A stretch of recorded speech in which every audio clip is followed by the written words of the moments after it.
اسرائیل نے پچھلے 72 گھنٹوں میں 6 ممالک پر حملے کیے ہیں، جس میں اندازاً 150 افراد شہید اور 540 زخمی ہو چکے ہیں۔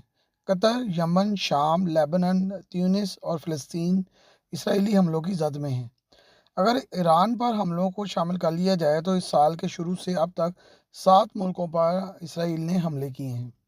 در حقیقت یہ حملے اکتوبر 2023 میں تیزی سے شروع ہوئے، جس میں صرف غزہ میں 64,000 جو شہری ہیں وہ آج تک شہید ہو چکے ہیں۔ حملوں کے علاوہ صرف غزہ میں خوراک کی شدید کمی کے باعث عورتوں اور بچوں سمیت سینکڑوں افراد شہید ہو چکے ہیں، جبکہ مزید 10,000 زندگیاں جو ہیں وہ خطرے میں ہیں۔ تیونس غزہ میں غذا اور ادویات بھجوانے کے لیے کوشاں ہے، لیکن صرف 2 دنوں میں تیونس کی بندرگاہ پر کھڑے غذائی جناز کے جہازوں پر اسرائیل نے حملے کیے ہیں۔ تیونس کی حکومت مسلسل ان خبروں کی جو ہے وہ تصدیق یا تردید نہیں کر رہی، لیکن عالمی میڈیا پچھلے چند دنوں میں 2 حملوں کی تصدیق کر رہا ہے۔ عالمی سطح پر کوئی ملک بھی اسرائیل کے ان حملوں کو رکوانے کی کوشش نہیں کر رہا، اور محض تقریروں اور بیانات کا سلسلہ جاری ہے۔ ٹرمپ کے بیان نے بھی واضح کر دیا ہے کہ امریکہ اس صورتحال کا خاموش تماشائی نہیں ہے، بلکہ یہ سب اس کا کیا جا رہا ہے۔ اسرائیلی حماس کا پیچھا کرتے کرتے قطر، تیونس، لیبنان، شام اور یمن تک پہنچ گئے ہیں، لیکن عالمی ضوابط اور قوانین کو ایک طرف رکھ دیا گیا ہے۔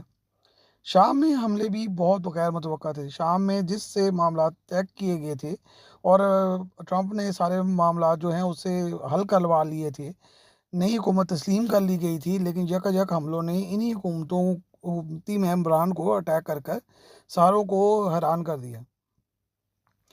یہی صورتحال قطر کی ہے، جہاں حملے بہت غیر متوقع تھے، لیکن امریکہ اور یورپ ان حملوں پر خاموش ہیں، کہ حالانکہ حماس اور حزب اللہ میں تمام مذاکرات جو ہیں وہ قطر کے ذریعے کروائے گئے، اور قطر کئی دہائیوں سے یہ خدمات جو ہے وہ یورپ اور امریکہ کو فراہم کر رہا تھا۔